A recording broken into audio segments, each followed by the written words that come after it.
पाकिस्तान में दोस्तों एक अजीब सी सकपकाहट है। किसी को कुछ नहीं पता क्या चल रहा है, कभी कोई कुछ बोलता है कुछ बोलता है। जैसे उदाहरण के लिए ख्वाजा आसिफ जो पाकिस्तान के डिफेंस मिनिस्टर हैं, उनका हाल ही का बयान ये है, एक बार पहले भी दे चुके हैं बाय द वे बयान, कुछ हफ्ते पहले बोल चुके हैं ये, लेकिन फिर से उन्होंने इस चीज को रिपीट करा है कि शिमला मुआहदा मर चुका है, it is dead. We are back to the 1947-48 position जो पहले थी। और फिर उन्होंने बोला है कि साहब मुझे ये तो नहीं पता कि इंडस वाटर ट्रीटी का क्या हुआ है, लेकिन शिमला अग्रीमेंट इज डेड। ये डिफेंस मिनिस्टर हैं, इनका शिमला अग्रीमेंट पे बोलना कितना ठीक है कि नहीं। लेकिन फिर पाकिस्तान के मामले में आपको पता है कि किसी का क्या मतलब किसी के बारे में, these rules don't apply to Pakistan. कोई भी जर्नैल कल से बोलता है कि मैं भैया देखो सुनो, कल सुबह 9 बजे से मैं ऐवान सदर पे जाऊंगा, I am the president of Pakistan, वो बोल सकता है, वो कुछ भी बोल सकता है, कर सकता है। तो ये पाकिस्तान में बड़ी नॉर्मल सी बात है कि भारत को मिलिट्री धमकी देने वाला उनका मिनिस्टर ऑफ रेलवेज हो सकता है, या भारत को ये बोलने वाला कि हम तुम्हारे ऊपर हमला कर देंगे अगर तुमने पानी रोका, तो वो उनका रोड का मिनिस्टर हो सकता है। पाकिस्तान में सब कुछ चलता है। लेकिन एक सरकार में यह ना पता होना कि दूसरा शख्स क्या बोल रहा है, यह थोड़ा सा सरप्राइजिंग है। ख्वाजा आसिफ ने क्या बोला ये मैं आपको बता चुका हूं। वहां पे उनके मिनिस्ट्री ऑफ एक्सटर्नल अफेयर्स यानी पाकिस्तान के फॉरेन मिनिस्ट्री से बयान आता है कि नहीं नहीं भाई साहब ऐसा कुछ नहीं है, हमने अभी शिमला समझौते पे कोई फैसला किया ही नहीं है। तो अगर आप ये कह रहे हैं कि आपने शिमला समझौते पे कोई फैसला नहीं करा, तो ख्वाजा आसिफ को बोलिए तो वो मुंह बंद रखे, एक बात बोलिए ना। इसीलिए जब लोग कहते हैं कि पाकिस्तान से बात करो, तो भारत में यह कंफ्यूजन हो जाता है कि डिफेंस के मामले में क्या वाटर के मिनिस्टर से बात करनी है, डिफेंस के मामले में क्या रेलवे के मंत्री से बात करनी है, डिफेंस के मामले, क्योंकि डिफेंस के मामले में जाहिर सी बात है कि डिफेंस मिनिस्टर से बात नहीं करनी है, या उनके आर्मी की एस्टैब्लिशमेंट, ये कोई कुछ किसी के बारे में बोलता रहता है पाकिस्तान में। और अब ये बोला है ख्वाजा आसिफ ने कि ये जो मामला है कश्मीर का, अब ये इंटरनेशनलाइज हो जाएगा, अब ये बायलैटरल नहीं रहेगा। दोस्तों अपने आप में ये जो स्टेटमेंट है ख्वाजा आसिफ का, एक बहुत बड़ा झूठ है। ये टिपिकल पाकिस्तानी लाहौरी फरेब है। ये कैसे फरेब है? पाकिस्तान ने कभी इसको बायलैटरल इशू माना ही नहीं, क्योंकि बायलैटरल इशू में यह हो जाता है कि पाकिस्तान इतना सा और भारत इतना सा, और ये पाकिस्तान की इनसिक्योरिटी रही है from day one. In spite of signing the Shimla accord और the agreement that they have signed in 1972, Pakistan ने शिमला अग्रीमेंट का हर समय उसकी खिलाफ वर्जी करी है, हर समय उसको तोड़ा है। मैं आपको एक दो एग्जांपल दे देता हूं। Siachen glacier was a typical example of Pakistani double speak. Shimla agreement के बाद कुछ मैप्स साइन करे गए, कुछ नक्शे साइन करे गए, तकरीबन 19 नक्शे, जिसमें यह बताया गया कि साहब ये बॉर्डर है, ये लाइन ऑफ कंट्रोल है। उसके पहले सीज फायर लाइन बोलते थे, अब ये लाइन ऑफ कंट्रोल है, ये इस तरीके से ऐसे बॉर्डर जाएगा north of this point etcetera etcetera. सारा कुछ उसमें लिख के डिफाइन करा, नक्शे में उन्होंने भी साइन करा, हमने भी साइन करा। और पाकिस्तान ने 1983-84 में तोड़ दिया मामला, बिल्कुल तोड़ दिया। पाकिस्तान ने फिर भारत को अपनी फौजें भेजनी पड़ी, और फिर सियाचिन ग्लेशियर को फिजिकली रिक्लेम करना पड़ा, या क्लेम करना पड़ा, आप कह सकते हैं, रिक्लेम तो नहीं लेकिन क्लेम करना पड़ा, क्योंकि पाकिस्तान वहां पे फॉरेन टूरिस्ट भेज रहा था। वही चीज पाकिस्तान ने 1999 कारगिल में करी, जबकि शिमला मुआहदा क्लियरली बोलता है कि जो भी इश्यूज हैं बायलैटरली सॉर्ट आउट करिए। जंग नहीं होनी चाहिए, बायलैटरली सारे मामले सॉर्ट आउट करने चाहिए। और जुल्फिकार अली भुट्टो ने साइन करा था, लेकिन जुल्फिकार अली भुट्टो की क्या वैल्यू, उसको तो टांग दिया ज़िया-उल हक ने, उसको फांसी दे दी। तो पाकिस्तानी यही कहते हैं कि भाई जिसने साइन करा उसी को जब हमने निपटा दिया, तो जो उसने साइन करा था उसकी क्या वैल्यू है, जब साइन करने वाले की वैल्यू नहीं है। This is Pakistan for you. तो कई चीजें ऐसी हैं जो पाकिस्तान करता चला आया है, और पाकिस्तान ने कभी इसको बायलैटरल समझा ही नहीं। पाकिस्तान ने हर समय चिट्टी सिंहपुरा में जो सिख मारे गए जब बिल क्लिंटन यहां पे आने वाले थे, क्यों मारे गए? कि कश्मीर को उजागर मतलब इंटरनेशनलाइज कर दो, आप सबके सामने उभार दो उसको, पूरी दुनिया के सामने, कि तो इंटरनेशनल डिस्प्यूट है। आप पाकिस्तानी कमेंटेटर्स को सुनिए लाइव टेलीविजन पे, जो कि credible commentators according to Pakistan वो लोग हैं, अकॉर्डिंग टू पाकिस्तानीज वो क्रेडिबल कमेंटेटर्स हैं। वो लोग कहते हैं कि कुछ हुआ ना हुआ, ऑपरेशन सिंदूर के बाद जो भारत का रिस्पॉन्स था पाकिस्तान की टेररिज्म के खिलाफ, उससे कश्मीर का मुद्दा इंटरनेशनलाइज हो गया।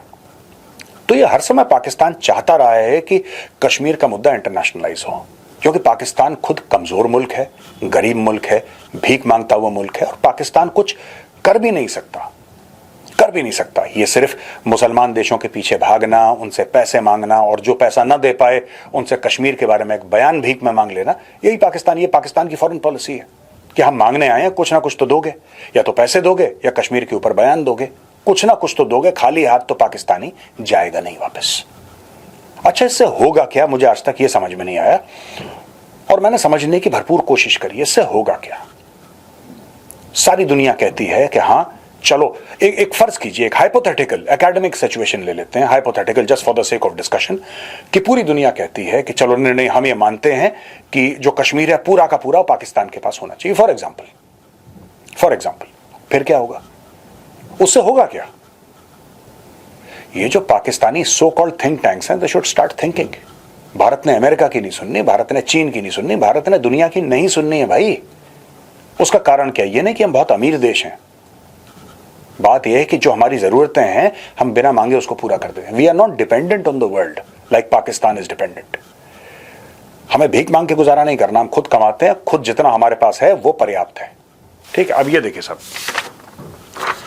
यहां पे Pakistan PMs frantic message to provinces. अब ये कह रहे हैं कि साहब अपने जितने भी 4 स्टेट हैं पाकिस्तान के, बलोचिस्तान है, खैबर पख्तूनख्वा है, पंजाब है, सिंध है, सबको फ्रैंटिक मैसेजेस हैं कि पानी स्टोर करो, पानी स्टोर करो, सूखा पड़ने वाला है, सूखा पड़ने वाला है। ओ भाई, अगर सूखा पड़ने वाला है और ये आपकी एक फिक्र थी कि पाकिस्तान में सूखा पड़ जाएगा, तो फिर आपने लंबी लंबी क्यों छोड़ी? बिलावल भुट्टो जो दंदनाता फिर रहा है पूरी दुनिया में, और उसके खुद के लोग उसको जलील कर रहे हैं, खुद के लोग उसको जलील कर रहे हैं, मुस्लिम कंट्री के जर्नलिस्ट उसको जलील कर रहे हैं। उसने तो यह बोला था कि अगर पानी नहीं बहेगा तो खून बहेगा, तो बहाओ खून, तो बहाओ खून। क्यों रुक रहे हो? किसने रोका है तुम्हें? और ये देखिए साहब, Pakistan approves rupees 4,224 billion development budget with 4.2% GDP growth target for this thing. और पाकिस्तान ने बोला है कि अपना डिफेंस बजट जो है पाकिस्तान ने बढ़ा दिया है। पाकिस्तान ने, जो भीख मांगता हुआ देश है, उसने अपना डिफेंस बजट बढ़ा दिया, और मैं बहुत खुश हूं। और ये मैं पहली बार नहीं बोल रहा, आप मेरे पुराने वीडियोस अगर देखेंगे, मैं यही कहता हूं कि मैं बहुत खुश हूं कि पाकिस्तान लेटेस्ट इक्विपमेंट खरीद रहा है। लेटेस्ट इक्विपमेंट पाकिस्तान खरीद तो क्या ही रहा है, भीख मांग रहा है। लेकिन चाइना के साथ भीख नहीं होती, चाइना भीख नहीं देता कभी, ध्यान रखना, चाइना लोन देता है। तो पाकिस्तान जितना खरीदेगा उतना बढ़िया है, पाकिस्तान जितना लोन लेगा। अब देखिए J-35 की बात आ रही है, वेरी गुड, इनको दो 8-10 स्क्वाड्रंस, 8-10 स्क्वाड्रंस दे दो इनको। हर एक मिसाइल जो है करोड़ों की है, उस पर करोड़ों की मिसाइल्स, और पाकिस्तान के पास होनी चाहिए मिसाइल्स, पाकिस्तान के पास लेटेस्ट इक्विपमेंट होना चाहिए। पाकिस्तान को भारत के खौफ से इतना मिलिट्री हैवी स्टेट बना दो, इतना मिलिट्री हैवी स्टेट बना दो कि पाकिस्तान में जो 1 या 2% डेमोक्रेसी जिंदा है वो भी खत्म हो जाए। पाकिस्तान को इतना खौफ से ऐसा कर दो कि पाकिस्तान 100% मिलिटराइज हो जाए। यह मुझे लगता है भारत का एम होना चाहिए कि पाकिस्तान को हर समय डरा के रखो। अब ये एक्सरसाइज हो रही है, अब ये सिविल डिफेंस वाले सायरन बजाएंगे कुछ ना कुछ कि पाकिस्तान बोले कि अच्छा ठीक है, कोई बात नहीं, पैसे नहीं है, कोई बात नहीं, और लोन लो, चाइना से और लोन लो। अब चाइना क्या करेगा? चाइना क्या करेगा? चाइना बोलेगा अच्छा तुम एक काम करो कि ये जो शहर है इसका ये इलाका हमें दे दो। चाइना तो यही करता है। चाइना कभी, देखिए, चाइना मुफ्त का पैसा नहीं बांटता कभी। पैसा बहुत है चीन के पास, मुफ्त में नहीं। अगर चाइना चाहे तो एक चुटकी में पाकिस्तान का पूरा एक्सटर्नल और डोमेस्टिक डेट एक चुटकी में गायब कर सकता है, और चाइना को पता भी नहीं लगेगा, उसकी जेब में ना खरोच तक नहीं आएगी, उसके बटुए में खरोच तक नहीं आएगी। चाइना के पास इतना पैसा है, 1 सेकंड में दूर कर सकता है। चाइना नहीं करेगा। क्यों नहीं करेगा चाइना? इसलिए क्योंकि चाइना चाहता है कि पाकिस्तान मांगता रहे उससे, और पाकिस्तान उस हालत में हो, और पाकिस्तान के जो लीडर्स हैं, जो अशराफिया है पाकिस्तान का, वो भी चाहता है कि पाकिस्तान मांगता रहे, क्योंकि जब उनके पास सामान आता है तो बेच के फिर वो अपना माल लेते हैं, अपना कमीशन लेते हैं। अब ये देखिएगा साहब, J-35 लेगा, एक रेट आप नोट करना, J-35 लेगा पाकिस्तान चाइना से, ठीक है, एक रेट तय हो जाएगा उसका। वो रेट पाकिस्तान की आवाम को कभी पता नहीं चलेगा दोस्तों, कभी ये पता चलने ही नहीं देते। ये बोलते हैं नेशनल सिक्योरिटी का मामला है। क्यों? हमारे यहां जो राफेल की डील है सबको पता है कितने की है। अगर हम कल कुछ खरीदते हैं, कुछ भी सिस्टम खरीदते हैं, हमारे यहां मीडिया में सबसे पहले छपता है, क्योंकि देखिए हमारे यहां क्यों छपता है, एक तो हम डेमोक्रेसी हैं, वो लोग एक फौजी स्टेट है, ठीक है। हमारे यहां बताना पड़ता है, सरकार का फर्ज है बताना कि साहब ये सामान हम खरीद रहे हैं, इसकी ये वैल्यू है। आपको पब्लिक में, आपको जो आखिरी बंदा खड़ा है, चाहे वो सड़क पर रेहड़ी क्यों ना चलाता हो, उसका अधिकार है जानना, उसका अधिकार है कि भाई जो भारत के टैक्स का जो पैसा है वो कहां पे खर्च हो रहा है। पाकिस्तान में ये सब सिस्टम नहीं है, तो पाकिस्तानियों को ये पता ही नहीं है एक्चुअली कि वो कितने कर्ज में है। कुछ कुछ फिगर्स आते हैं बीच बीच में, लेकिन असलियत किसी को नहीं पता। कुछ कुछ फिगर्स मीडिया में आते हैं कि साहब इस साल 30 अरब वापस करने हैं, 20 अरब वापस करने हैं, इतना टोटल लोन है। किसी को नहीं पता सच्चाई, ये तो ऊपरी ऊपर के फिगर है, किसी को नहीं पता। देखिए, पाकिस्तान लेटेस्ट इक्विपमेंट खरीदेगा चीन से, उसका दाम किसी को नहीं पता। अगर वो ये माना कि खरीदा एक गिलास, उदाहरण दे रहा हूं, ये गिलास है, पाकिस्तान ने खरीदा, इस गिलास की कीमत 100 रुपए है। पाकिस्तान बोलेगा ठीक है साहब, इसके आप दाम 200 रुपए लगाओ। पाकिस्तानी जर्नल कैसे पैसा कमाते हैं मैं आज मैं बताता हूं। इस गिलास की कीमत है 100 रुपए, वो कहेगा इसकी 200 रुपए की कीमत, ठीक है। अब आप एक काम करो, 200 रुपए की कीमत आपने लगा दी, 50 रुपए आप पाकिस्तानी जर्नल को दे दो, दे दिया आपने, 150 रुपए पाकिस्तान को बिल कर दो। अच्छा, चाइना को पता है कि पाकिस्तान वो 150 रुपए वापस नहीं कर सकता, इट कैन नेवर रिटर्न, और ये बात पाकिस्तान को भी पता है। फिर आप ये पूछेंगे कि अगर ये सब पता है तो फिर चीन क्यों दे रहा है वो 150 रुपए का माल पाकिस्तान को? वो इसलिए दे रहा है दोस्तों, क्योंकि ये जितने भी जनरल हैं, ये रिटायर होकर इनको लंदन में रहना है, इनको ऑस्ट्रेलिया में रहना है, कनाडा में रहना है, यूएस में रहना है, यूरोप में रहना है, इनको थोड़ा ना पाकिस्तान में रहना है। ये अपने देश को बेच के, एक अपने देश की जो भूमि है या अपने देश की जो जमीन है उसको गिरवी रखवा के बाहर चले जाएंगे, आगे वाली नस्लें देखती रहेंगी। ऐसे ही पाकिस्तान चल रहा है, चक्रवर्ती ब्याज है ना, इस पर पूरे पाकिस्तान की इकोनॉमी चल रही है, और ऐसे जर्नल पैसा कमाते हैं। तो I am very happy, I congratulate the people of Pakistan. मैं चाहता हूं आप अभी से ही बुक करवा लो 6th जनरेशन जो चाइना बन रहा है। आप सारे जनरेशन, हम तो खुद बना रहे हैं, हम खुद बना रहे हैं। और दोस्तों, अगर हमें खरीदना भी पड़ा 5th जनरेशन, ठीक है, तो उस देश के मुंह पे चेक मारेंगे और ले लेंगे 4-5 स्क्वाड्रन, ठीक है। भारत किसी के बाप का एहसान नहीं लेता। हम सक्षम हैं, अपनी नीड्स लायक हमारे पास पैसा है, और हम खर्च करेंगे जब हमें खर्च करना होगा।